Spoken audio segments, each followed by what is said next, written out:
Hi, it's Jim Wright, and we're talking about this 14-day trip of a lifetime to Egypt, to Jordan, and most importantly to Israel. And we're trying to get ready for it. Today, I want to talk to you a little bit about this thing of violence. Okay, you say, "Oh, violence is going on in the Middle East and in Israel, and you know what?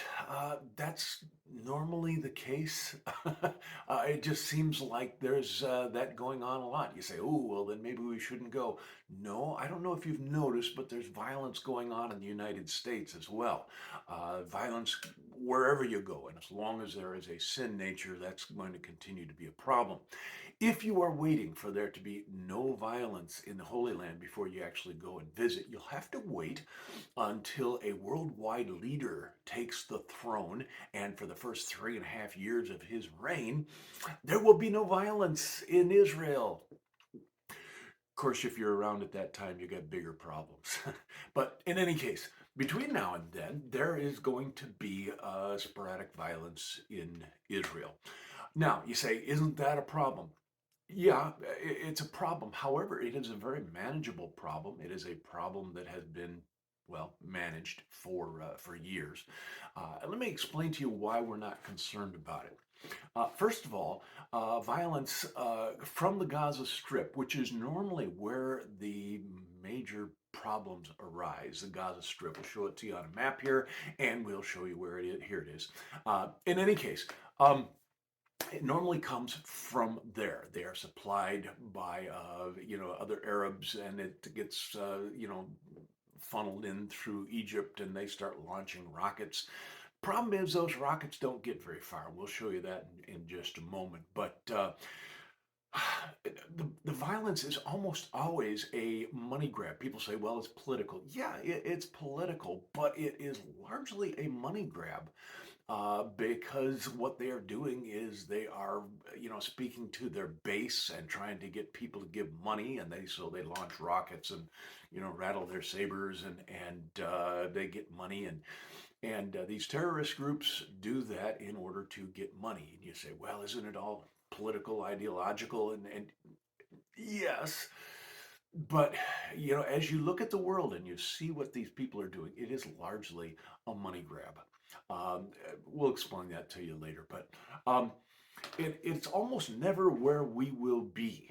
Okay, now I'm going to show you on a map here exactly where we're going to be. We're going to be in Cairo, and then we're going to be down into the Sinai Peninsula, and then we're going to go up through Jordan, to Petra and Amman, and then on into the Holy Land, and we're going to go up through Jerusalem and to Tel Aviv, and as we go through Tel Aviv, that's probably as close as we're going to get to any violence, but the rockets still don't get anywhere near there. But in any case, then we're going to go up the coast to Caesarea and then on up into Galilee, and we'll be up there for a while. Then we're going to come down the Jordan River to the Dead Sea, and then on in to spend the rest of our time in Jerusalem before we fly out of Tel Aviv at the end of the trip. Now, notice on the map that it doesn't really get close to the Gaza Strip where the problems are.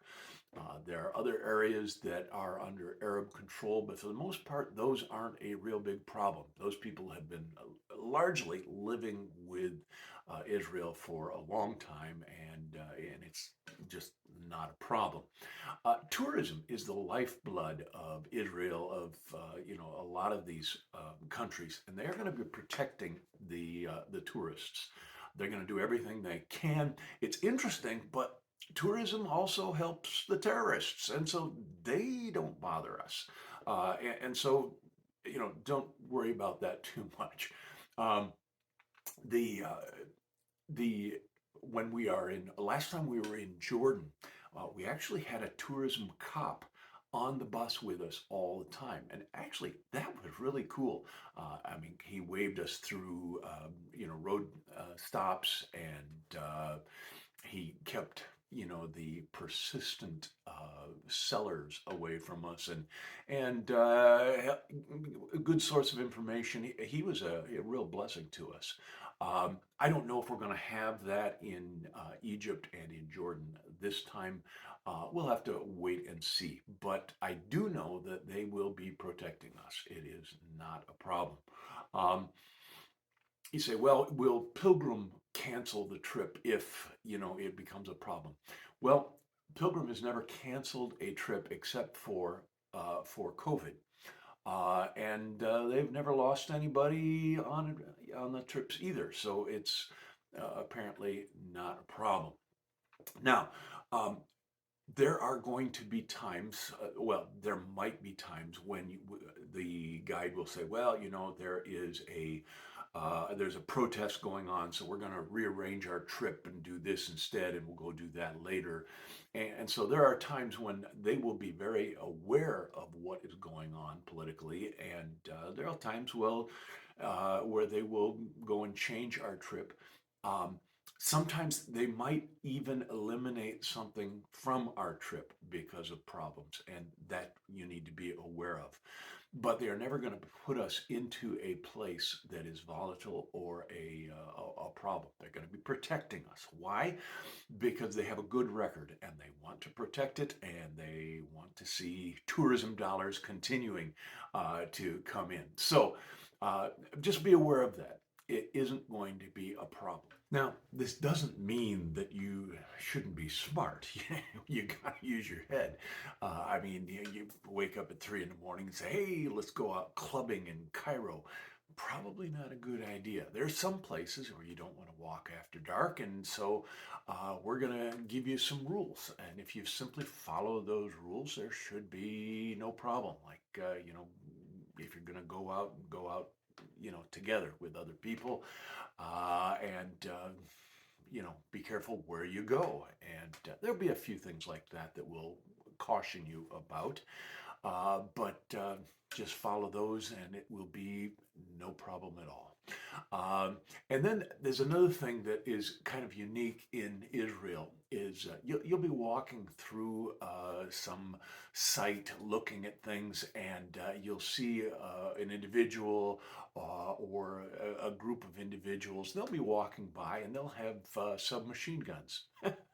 And they are Israeli military. And if you are in the Israeli military, you're supposed to be, armed as you go about your daily life. And the neat thing is that they are always there, and you will find them as you see them. You will find them very reassuring because these are well trained, people that are in the Israeli military and ready to protect and ready to do anything that needs to be done. And so you will kind of find that reassuring. So keep your eyes open for those. We've got some pictures from some of the folks in the past.